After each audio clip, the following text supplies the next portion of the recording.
요한복음 2장 11절. 사흘째 되던 날 갈릴리 가나에 혼례가 있어 예수의 어머니도 거기 계시고 예수와 그 제자들도 혼례의 청함을 받았더니 포도주가 떨어진지라. 예수의 어머니가 예수께 이르되 저들에게 포도주가 없다 하니 예수께서 이르시되 여자여 나와 무슨 상관이 있나이까?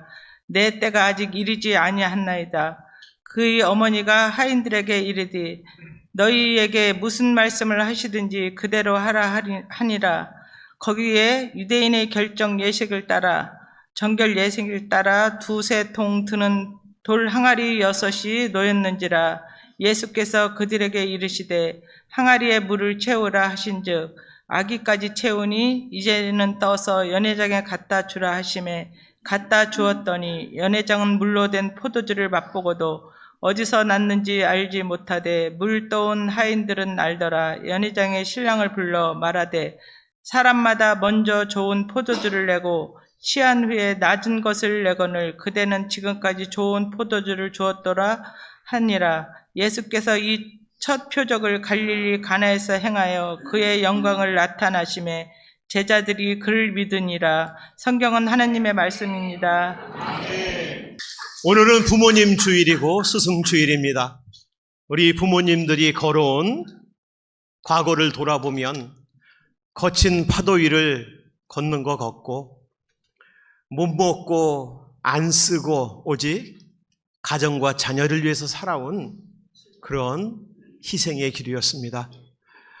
우리 부모님들에게 하나님의 위로하심과 은혜가 넘치시기를 주의 이름으로 축원합니다. 그래서 우리 교회에서는 작은 선물을 준비했고요. 이번 수요일 날에는 또 우리 부모님들 오전 예배에 다 나오시기 때문에 육개장을 대접한다고 합니다. 여러분, 우리 부모님들 드시고 힘을 내시기 바랍니다. 생각해보면 여기 계신 분들 다 부모님들이죠. 그러나 또 부모님들이 많다 보니까 70세 이상 되는 부모님들을 대접하게 되는데 세상의 모든 부모님들 또 우리 성곡교회 부모님들에게 하나님의 위로하심과 사랑이 넘치기를 주의 이름으로 축원합니다.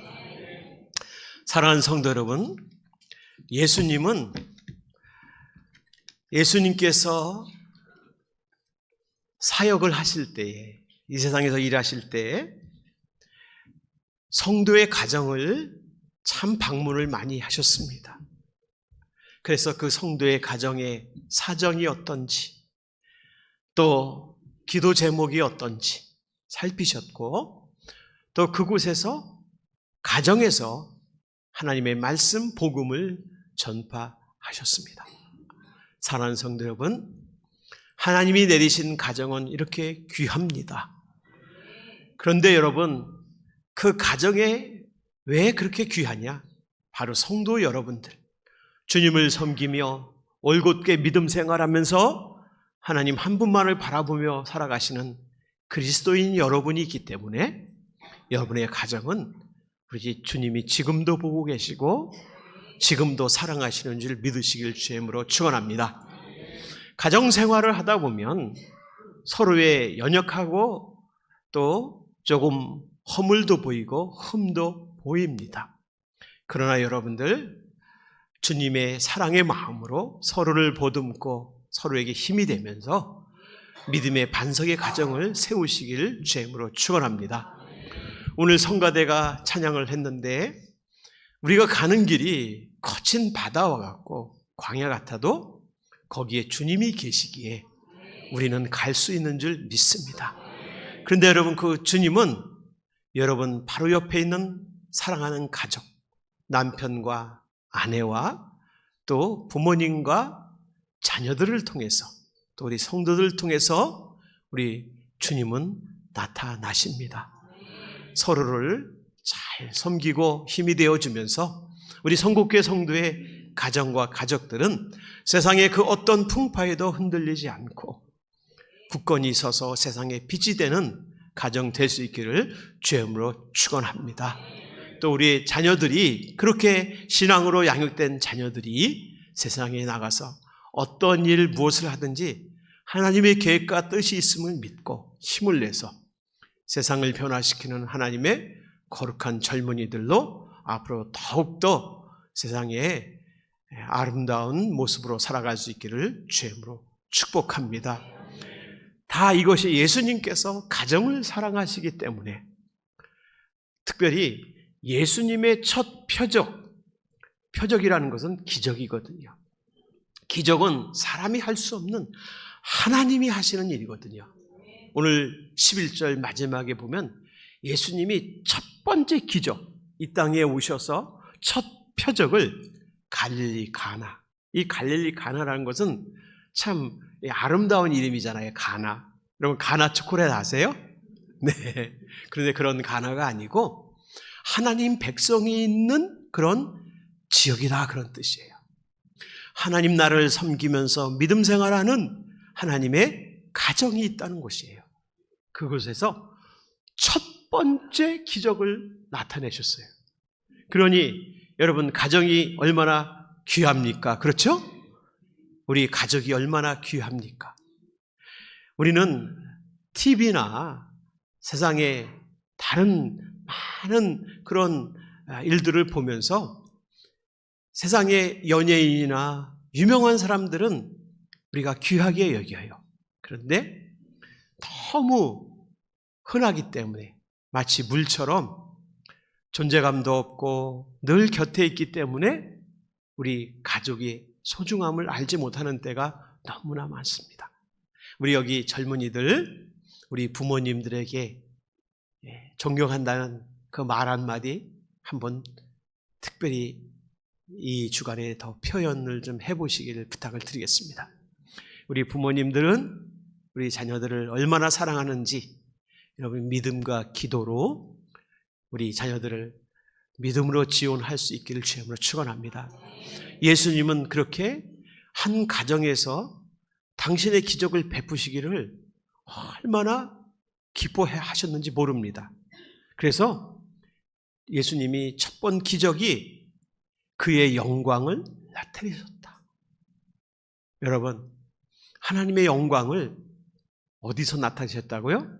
성도의 가정에서. 그래서 그 가정에 있는 성도들이 제자가 되고 예수님을 믿고 따랐다 하는 말씀이 오늘 말씀입니다.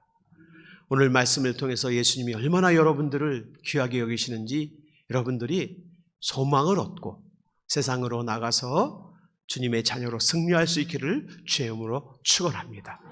자, 예수님이 그 가정에 가셨는데 하필 그 가정이 잔치집이었어요.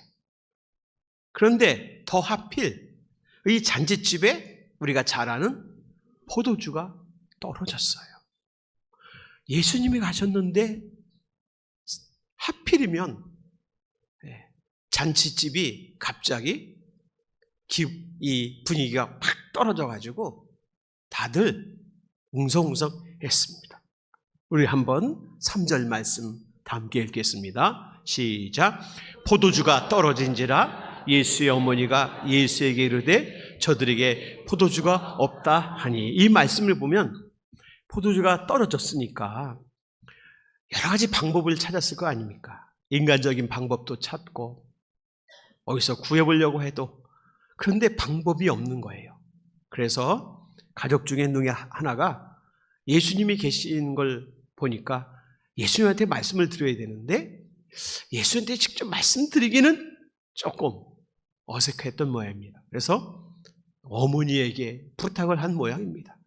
그래서 어머니가 예수님에게 포도주가 떨어졌어, 그렇게 지금 예수에게 이야기를 하고 있는 것입니다.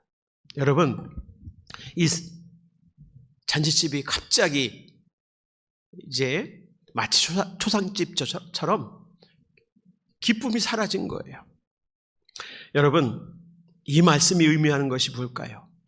포도주가 떨어졌다는 것은 사실 우리의 삶에도 갑자기 포도주가 떨어져 버리고 기쁨이 사라지는 그런 순간들이 자주 온다는 것입니다. 우리 삶에 문제가 오고 슬픔이 오고 질병이 오고 경제적인 문제, 또 자녀들의 문제, 여러 가지가 오다 보면 기쁨이 사라집니다. 그런데 여러분, 여기 보니까 예수님이 도와주셨으면 얼마나 좋겠어요. 우리 4절 말씀 읽겠습니다. 시작. 예수께서 이르시되 여자여 나와 무슨 상관이 있나이까? 내 때가 아직 이르지 아니하였나이다. 여러분, 난감한 것이 있어요. 여러분, 이 가정에 필요한 것, 또 마리아도 정말 필요한 것을 이야기하잖아요. 그런데 그런 것들을 다 보면 다 내 방법이에요. 그렇죠? 내가 원하고 내가 필요해서 하나님 앞에 구하기도 하고 내가 수고를 합니다. 그런데 예수님께서 지금 뭐라고 그러세요? 거절하신 걸까요? 거절하지 않으신 걸까요? 거절하신 것이죠. 나와 이 일을 관계시키지 마세요. 그리고 그 이유를 아직 예수님의 때가 이르지 아니한 거다. 그렇게 말씀을 합니다. 예수님께서 공개적으로 내가 하나님의 아들이다. 이것을 사실 보여주는 것이 기적이거든요. 표적이거든요. 사람이 할 수 없는 거거든요. 근데 아직 예수님은 그걸 하시려는 계획이 지금 없으신 겁니다. 그런데 이 가정에 예수님의 은혜가 필요한 거예요. 그런데 여러분, 이 포도주가 떨어진 것도 다 내가 필요한 것이죠. 어떤 면에서 보면 내가 필요한 것들을 잘 살펴보면 내 뜻이지 하나님 뜻이 아닌 것들이 많습니다. 그렇잖아요, 여러분? 그래서 사실 우리의 문제들이 계속 지속되는 걸 보게 됩니다. 그런데 우리는 하나님이 응답하지 않는 것 같은 그런 우리의 생각이 드는 거예요. 어쩌나 하고 걱정도 하고 근심도 합니다. 내가 생각하는 거 왜 이거 하나님이 안 해주셔? 사실 그것이 하나님의 뜻에 맞는지 안 맞는지 우리가 더 묻고 기도해야 되는데 그렇지 않고서 자꾸 우리는 내 요구를 하나님께 올릴 때가 있습니다. 그러다가 지체가 되고 이루어지지 않으면 하나님께 대한 기대를 우리가 접게 돼요. 그것을 기도를 하지 않는 것으로 나타납니다. 그것이 내가 하나님에게 뜨겁게 믿음을 가졌었는데 내 믿음이 식어지는 것으로 나타나는 거예요. 그런데 여러분, 그러다 보니까 내 마음이 점점 식어져요. 마음이 식어져 가니까 내 몸도 지쳐가고 소망도 사라져 갑니다. 여러분, 그러면 어떻게 예수님께서 이 가정에 오셨는데, 이 가정에 필요한 일이 있는데 예수님은 어떻게 일을 풀어 가실까요? 예수님은 하나님의 때와 계획대로 일하시는 분임을 우리는 믿습니다. 그러면은 이 가정에 하나님의 때가 아직 아니에요. 그러면 안 이루어져야 되겠습니까? 예수님은 하나님의 때가 아닌데 하나님의 그 때를 행하십니다. 아니, 그러면 하나님 뜻에 반대로 가는 겁니까? 그렇지가 않습니다. 여러분, 예수님은 우리를 사랑하시기 때문에 하나님의 역사를 만들어 가십니다. 하나님의 뜻도 무시하지 않고 곤란에 처한 이 가정도 거부하지 않고 예수님은 예수님의 은혜를 베풀어 주세요. 우리 7절 말씀 읽겠습니다. 시작. 예수께서 그들에게 이르시되 항아리에 물을 채우라 하신즉 아기까지 채우니. 여기 보면은 예수님이 행하시는 방법을 이렇게 보면은 항아리에 물을 채우라고 하셨습니다. 여러분, 포도주가 필요해요. 내가 필요한 것이 있어요. 근데 아직 하나님의 때가 아니에요. 그런데 예수님은 나도 잘 알 수가 없고 세상 사람도 잘 모르는 그런 방법을 취하시는 걸 보게 됩니다. 항아리에 물을 채우라고 하셨어요. 여러분, 포도주가 필요한데 물을 채운다면 그것이 해결된 겁니까? 해결 안 된 겁니까? 해결 안 된 것이죠. 그런데 물을 채우라고 하셨어요. 근데 여러분, 이 일이 어떻게 됐습니까? 다음 우리 8절 읽겠습니다. 8절 시작. 이제는 떠서 연회장에게 갖다 주라 하시매 갖다 주었더니 9절이요. 연회장은 물로 된 포도주를 맛보고도 어디서 났는지 알지 못하되 물떠온 하인들은 알더라. 연회장이 신랑을 불러 10절이요. 말하되 사람마다 먼저 좋은 포도주를 내고 취한 후에는 낮은 것을 내거늘 그대는 지금까지 좋은 포도주를 두었다 하니라. 아멘. 여러분, 예수님께서 하나님의 뜻에 맞지 않게 일을 행하신 거예요. 그러면은 여러분 어떻게 된 거예요? 그런데 여러분, 하나님의 뜻과 예수님의 뜻은 일치하셨습니다. 여기에 말씀 보면은 항아리에 물을 채우라고 하셨어요. 그래가지고 물을 그 잔치자리로 보내셨어요. 근데 그 물이 새 포도주가 돼가지고 이 잔치집에, 이 가정에 다시 기쁨이 넘치게 됐다는 것입니다. 사랑하는 성도 여러분, 우리의 가정도 우리의 삶에도 기쁨이 사라지는 순간이 매 순간 찾아오지만 우리 주 예수 그리스도로 인해서 새 기쁨이 넘쳐나길 주님으로 축원합니다. 여러분, 포도주가 떨어졌다는 건 뭐예요? 기쁨이 바닥난 것이죠. 우리의 삶에 문제가 생긴 것이죠. 우리가 처음엔 참 좋게 출발했는데 점점 우리의 삶이 하락하는 경우를 보게 됩니다. 그러면 점점 지쳐가요.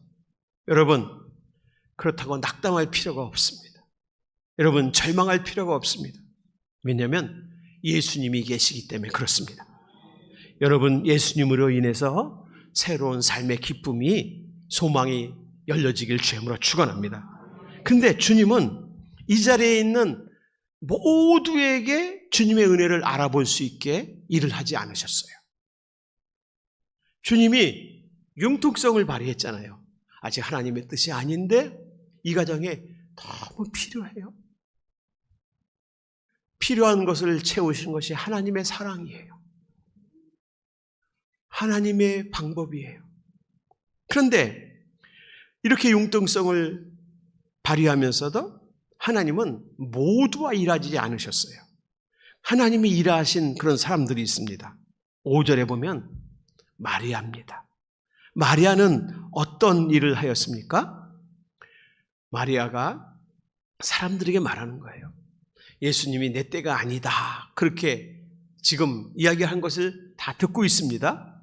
그런데 이 마리아는 무슨 말씀을 하시든지 그대로 하라. 할렐루야. 여러분, 기도에는 응답하심이 있고요, 지연하심이 있고, 그 다음에 응답하지 않으심이 있습니다. 이 세 개가 다 주님이 응답하시는 것이에요. 무슨 말씀을 하시든지 그대로 해라. 여기에는 그 믿음이 있는 거예요. 우리는 받을 자격이 없지만 이 잔치자리에 포도주가 떨어진 것처럼 우리의 삶에도 기쁨이 사라지고, 우리는 죄인이라 우리는 이런 일도 만나고 저런 일도 만날 수밖에 없지만, 주님, 나는 이런 거 필요하고 저런 거 필요하고, 그렇지만 주님, 그리 아니하실지라도 무슨 말씀을 하시든지 난 주님만 따라가겠습니다. 이런 믿음의 사람을 통해서 예수님이 융통성을 발휘하신 거예요. 그 다음에 거기에 두세 통 드는 돌 항아리 6이 있잖아요. 그런데 7절에 보면은 뭐라고 합니까? 예수님이 물을 채우라고 했어요. 여러분, 물이 무엇이길래? 물은 흔한 거잖아요. 물을 채운다고 뭐가 되지 않습니다. 그런데 예수님이 채우라 하신 즉 아기까지 누가 채웠다는 거예요. 순종해서. 네. 이 그들이 누굴까요? 이 일하는 그런, 여기에 하인들이 나왔는데 일하시는 분들이시죠. 그들은 예수님이 물을 채우라 할 때 채웠습니다. 비록 무슨 일이 일어날지 모르지만 주님의 말씀을 따라갔다는 거예요. 여러분, 사실 주님은 우리의 가정과 우리의 삶 속에 역사하시는 줄 믿습니다. 오늘 성가대가 주님이 말씀하시니 파도도 반석이 된다고 그랬어요. 여러분, 우리에게 질병이나 경제적인 문제나 또 인간관계나 회사의 문제나 내가 살아가면서 가정에 많은 문제들이 생길 그 순간에도 주님을 모신 성도에게는 반석이 되신 주님이 계시는 줄 믿습니다. 그러므로 여러분 아주 낙심하지 마시기 바랍니다. 실망해가지고 스스로 멀리 나가는 사람들이 있어요. 아닙니다. 여러분의 그 파도와 같이 겉은 고난 속에서도 주님이 반석이 되어주시는 줄 믿습니다. 그러니 우리는 주님이 하라 하시는 이 믿음의 길을 가는 것입니다. 자, 그 다음에 8절에 보면 이제는 떠서 더 큰 문제가 생기는 거예요. 물을 떠가지고요. 연회장은 이 호스트죠. 그 책임자잖아요. 잔치의 모든 매니저예요. 연회장이 갖다 주라는 거예요. 여러분 같으면 갖다 주겠습니까? 안 갖다 주겠습니까? 왜 대답을 못해요? 따라서 하세요. 갖다 주겠습니다.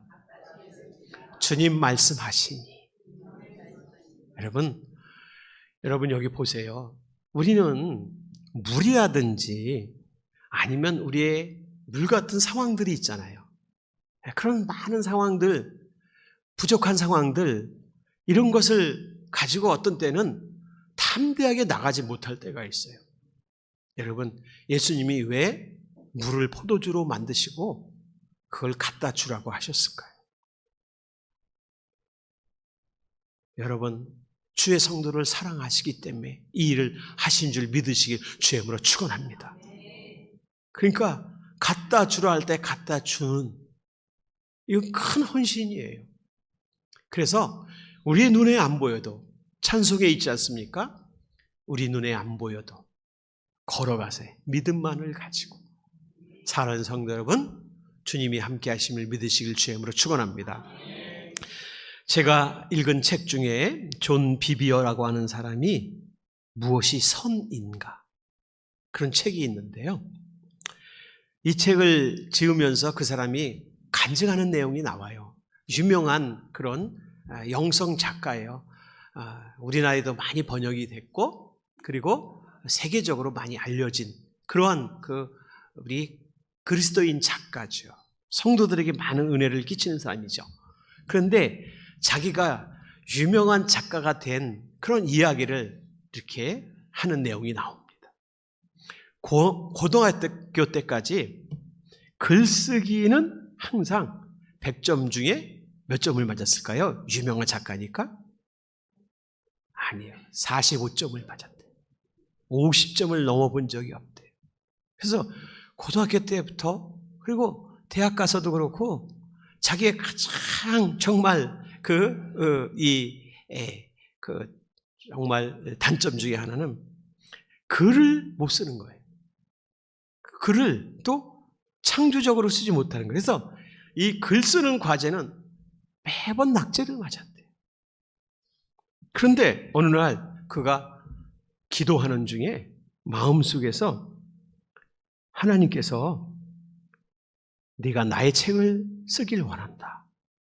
그 마음이 생긴 거예요. 아니, 글 쓰는 거 항상 낙제인데 그가 믿음 생활하면서 기도할 때에 여러분, 하나님 오늘도 글쓰기 그런 시험이 있는데 좀 50점이 아니라 한 70점, 60점 맞게 패스하게 해주세요. 얼마나 기도 많이 했겠어요. 근데 항상 글 쓰면 45점이야. 근데 그가 하나님의 음성을 기도 가운데 깨닫게 돼요. 너는 나에 관한 글을 쓸 거야. 그래서 아이고 하나님, 내가 무슨 그런 글을 씁니까? 하면서 몇 달을 지났대요. 그런데 여러분, 어느 날 교회를 갔는데 어느 성도가 옆에 오더니 너 앞으로 하나님에 관한 글을 안 쓰면 그 능력이 다른 사람한테 간다. 이렇게 옆에서 누가 와서 이야기를 해주고 가버린 거예요. 그리고 그때 깨닫게 됩니다. 내가 못하지만, 내가 부족하지만 하나님에 관한 글을 써야 되겠다. 그래가지고 세계적으로 19권의 책이 이제 90개 이상 언어로 번역이 되는 그런 작가가 됐다는 거예요. 그러면서 그가 이런 얘기를 합니다. 나는 사실 글쓰기 능력에서는 실패자, 패배자였습니다. 그렇잖아요. 초등학교 때도 글 쓰면 45점, 중학교 때도 45점, 고등학교 때도 45점. 그런데 그걸 통해서 하나님께서 나를 수많은 사람들을, 영혼을 섬기는 도구로 사용하였습니다. 여러분 삶이 물과 같습니까? 물과 같이 흔해 누구도 알아주지 않고 평범합니까? 그런데 그 물을 통해서 예수님이 역사하시니까 새 포도주가 된 줄 믿습니다. 그런데 그러면 포도주가 어디 있나요? 예수님이 여러분의 삶의 새 포도주세요. 여러분, 예수님께서 이 표적을 어디서 행하셨다고요? 그냥 평범한 한 가정, 결혼식장, 주님만 바라보면서 살아가는 가정, 그 가정에 오셔가지고 주님이 첫 번, 아예 예수님이 행하시는 모든 일의 첫 번, 얼마나 중요해요. 예수님이 수많은 기적을 행하셨어요, 더 큰. 근데 첫 번째 기적을 한 가정에서 이루셨어요. 여러분, 그렇다면 여러분들은 예수님의 기적의 도구입니다. 여러분들은 여러분 가정에 기적을 이루는 도구예요. 여러분들의 삶에 지금까지 온 모든 과정을 여러분이 되돌아보시면 그것이 기적일 거예요. 비록 지금 아무것도 내놓을 포도주가 없는 것 같지, 그냥 물과 같은 것만, 그런 모습, 나의 모습일지라도 여러분 포기하지 마시기 바랍니다. 주님을 따라 사는 자는 물이 새 포도주가 되는 은혜를 주님이 반드시 열어주십니다. 사랑하는 성도 여러분, 주님께 올 한 해 기대하시기 바랍니다. 여러분 부모를 위하여 기대하시고 자녀를 위하여 기도하시고 특히 여러분들을 향해서 주님의 뜻과 계획을 기대하시기 바랍니다. 그래서 물과 같은 우리 현실, 그저 그러한 현실일지라도 주님이 사용하셔서 큰 기쁨을 나타내는, 그래서 세상에 빛이 되는 여러분의 가정과 여러분 인생, 여러분 자녀, 여러분 모두가 되기를 주님으로 축복합니다. 자, 이제 가슴에 손을 얹고 기도하겠습니다. 주님, 제 인생도 살아가다 보면 주님이 큰 은혜 주시고 기쁨 주셨는데 우리의 기쁨이 점점 사라지고 마음도 식고 육신도 점점 힘들어지고 괴로울 때가 너무 많습니다. 바닥난 기쁨을 채우시는 주님, 주님의 첫 번째 역사를 한 가정에 찾아가셔서 그 가족들에게 주신 것처럼, 평범한 그런 성도들에게 주신 것처럼 우리의 가정과 내 삶에도 찾아오셔서 물을 포도주로 만드시는 주님의 놀라우신 은혜와 역사를 주시옵소서. 우리 가족을 위해서 기도하게 하시고 부모를 위해서 기도하게 하시고 자녀를 위하여 기도하게 하여 주시옵소서. 여러분 자신과 여러분 부모와 여러분 자녀가 주님의 큰 기쁨을 얻도록 이 시간 주여 한번 외치고 기도하겠습니다. 주여, 주여. 아버지 하나님, 우리 성도들의 부족함과 연약함을 아시는 주님, 우리 성도들의 가정들이 문제 앞에서, 어려움 앞에서, 질병 앞에서 낙심하지 않도록 주님을 의지할 수 있도록 주님께 먼저 나가게 하시고 주님을 바라보게 하여 주시옵소서. 지금도 아버지 하나님, 물을 포도주로 만드시는 그 아버지 하나님의 놀라운 은혜 역사를 하시는데 우리가 알 수 없고 우리가 아버지 하나님 보지 못하고 우리가 아버지 하나님 낙심해 있지 않은지 이 시간 주여 우리를 새롭게 하여 주시옵소서. 하나님 아버지 우리 귀한 성도들 가정을 주님께서 아버지 하나님 물같은 현실일지라도 주님 새 포도주로 바뀌시는 역사 주시옵소서. 보이지 않아도 일하시는 주님을 신뢰합니다. 주여 함께하여 주시옵소서. 우리 귀한 성도의 가정 위에 함께하여 주시옵소서. 우리 성도의 부모님들 가운데 함께하여 주셔서 지금은 노년이지만 하나님 인생의 새 기쁨으로 채워 주시옵소서. 우리 부모를 공경하며 믿음으로 살아가는 우리 귀한 성도들 하나님 기억하여 주시옵소서. 우리의 미래 세대를 기억하여 주셔서 하나님 나라 위에 귀하게 쓰임받는 우리 귀한 모든 성도의 가정이 되게 하여 주셔서 지금도 연약한 가운데 질병 가운데 병원에 있고 요양병원에 있고 그리고 아버지 하나님 여러가 연약한 가운데 있는 우리 부모님들을 주님 찾아가 어루만져 주시고 주님께서 아버지의 새 인생의 기쁨을 주시옵소서. 주님 회복시켜 주시옵소서. 아버지 부모님을 향해 효도하는 우리 성목교의 귀한 젊은 가정들을 기억하여 주시고 아버지 할 수 있도록 길을 여시고 은혜를 열어 주시옵소서. 아버지 하나님 우리 성목교의 성도들 주여 그 가정을 지켜주시옵소서. 어려운 가운데 있는 가정이 있다면 아버지 하나님 주님께서 반석이 되어주시고 주님 함께하여 주시옵소서. 외국과 군대와 가정을 꾸리고 또 멀리 나가 있는 우리 가족들을 기억하여 주시옵소서. 우리 부모님들을 기억하여 주시옵소서. 이 가정의 달에 큰 은혜를 우리 성목교의 온 성도의 가정 위에 함께하여 주시옵소서. 예수님의 이름으로 기도합니다. 아멘. 우리 성도들의 가정 위에 넘치도록 큰 은혜 베풀어 주시옵소서. 예수님의 이름으로 기도합니다. 아멘.